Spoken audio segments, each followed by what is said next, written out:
Hello there, Nate Jackson, Criterion Collection Reviewer Guy. All things and places and people and wars, I guess, in this case.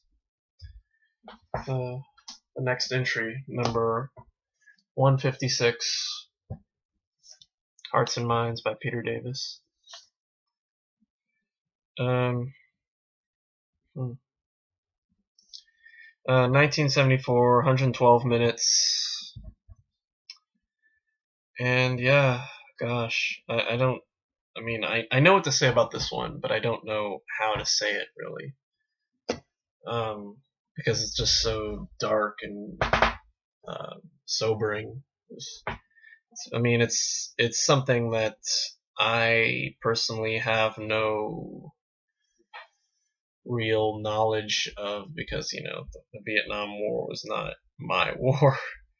I mean, none of these wars were mine. I mean, apart from maybe the Iraq War, because I lived through all of that.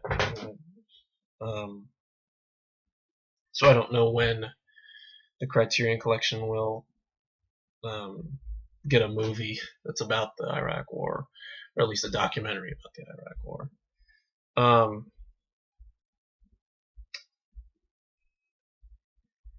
yeah, it's just basically a documentary about the Vietnam War, but it's so much more than that. It's just about politics and racism and just war. It's more about just war in general. It's about war.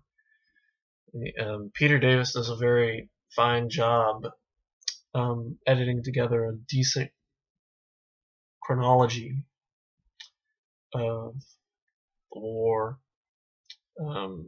using different techniques and aspects of it. Uses a lot of different like old clips of footage from from old war movies when we were fighting World War One and Two, and he uses he interviews a lot of different people in the government and people over in Vietnam, and I think he really does get a point across. I mean, he interviews, of course, people who, the government people who regret the war, some who do, some who still don't regret the war.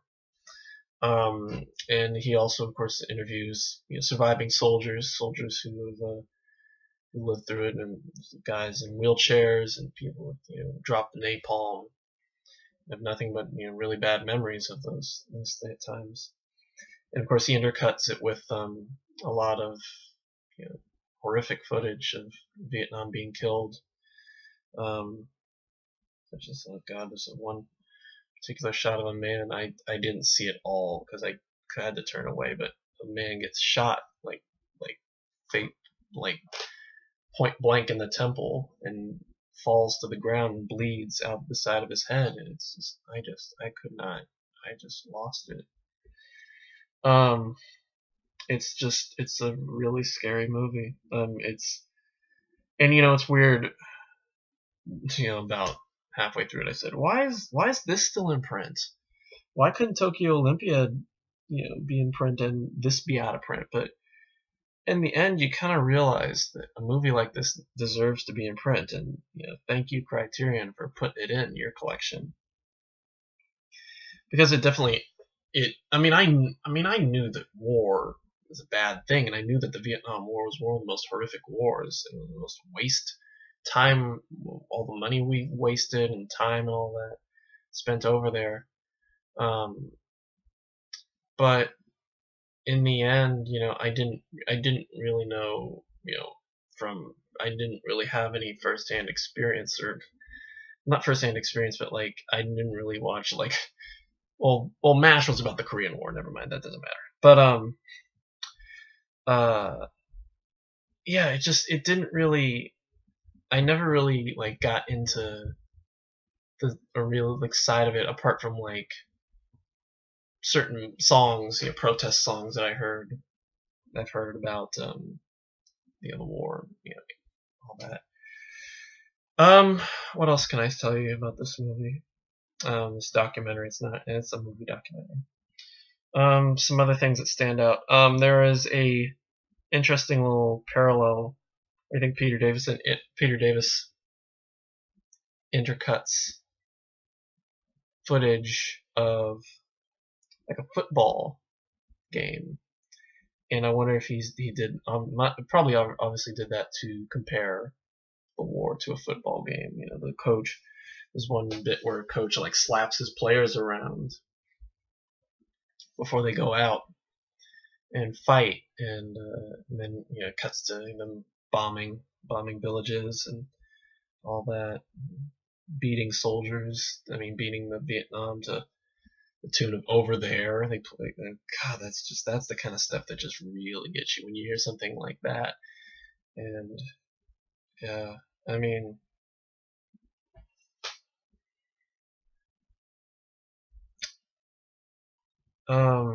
yeah, no, it's just like I know I'm kind of having a hard time talking about this one because it's just like it is. It's a very dark film, and it's about a very dark period in American history. Um, and so it's something that like I said, is really eye opening to me because I didn't know a whole lot, and a lot of this stuff is really unsettling to watch, and it's not for the faint of heart. Um, there's a scene with the soldier who goes into a school and tells the kids about war, and he asks them about then, and yeah, and there's one scene, I forget who says it, but a guy talks about um, whether or not he thinks that America was on the wrong side, and then he finally concludes that that can't be true because they were the wrong side. We were the wrong side. Um, yeah, and that just stuck with me. And then one of the more another really disturbing sequence that happens toward the end is it shows toward the end we see a dinner at the White House with Nixon and Bob Hope and all these people for like the returning POWs or like the soldiers and things like that. They're all dressed up and they're all looking nice, and then it cuts directly to more bombing and the funerals that were happening. Children crying for the loss of their parents or their grandparents. And they shows the Vietnam burying their fellow man and woman. And at one point, we see an old woman try to climb into the grave, to be buried with their family, and the soldiers have to pull her out. And yeah, it's just God, it's just so sad. But it's not. I mean, but the final sequence was probably one of the weirder, the trippier moments, and I feel like he really. I'm glad that I was watching the credits. The credit sequence is basically just like a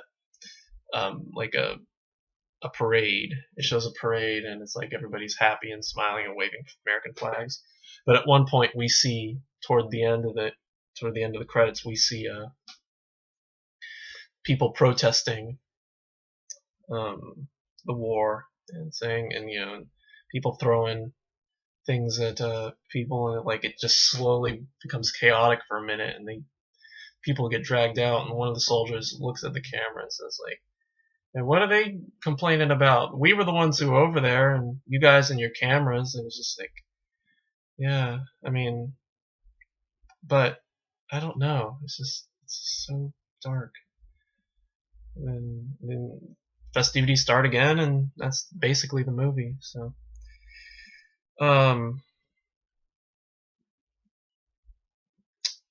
give it an A. I'll give it an A because I mean, if you showed me this when I was younger, I would give it a lower grade because it, was just about something dark. But now you realize that movies like this, needed to be made. And it's like movies that were dark. I mean, it's not a bad movie. It's not a bad movie. It's about a bad time in America, but it's not. It does not show. Even with all the violence and all the sad, things, sad images and very violent images and disturbing images that you see throughout the film, it is not a bad movie because of that. It's something that needed to happen, and I'm glad that Peter Davis made this movie, and I'm glad that Criterion brought it to our attention. Helped bring it to our attention.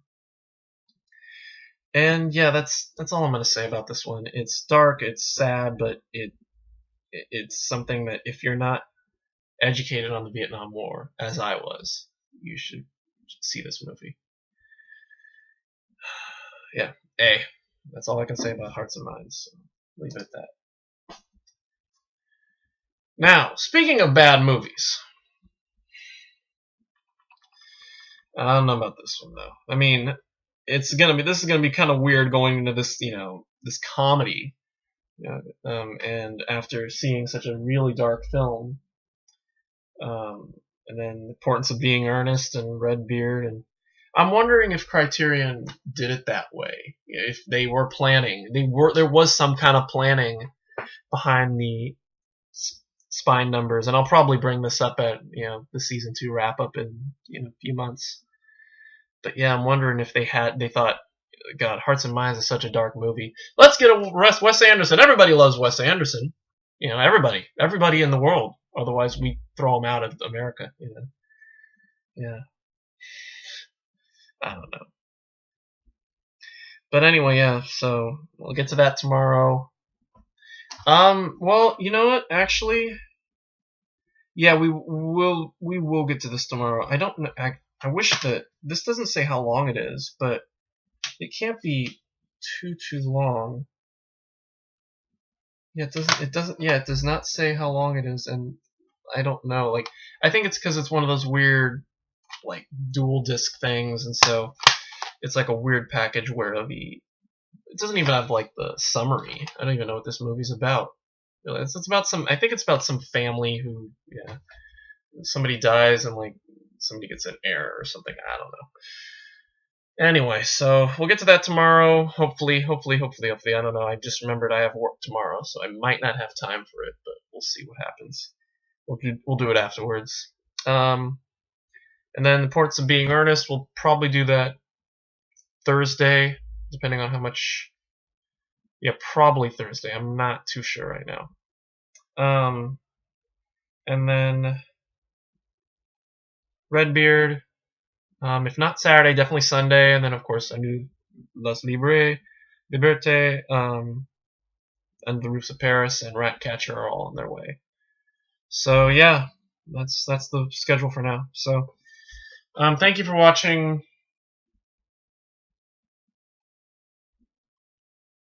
And, I think if you've seen this movie, you can basically make your own morals.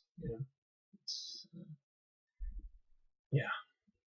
Anyway, we'll see you tomorrow for Royal Tenenbaums, and until then, goodbye.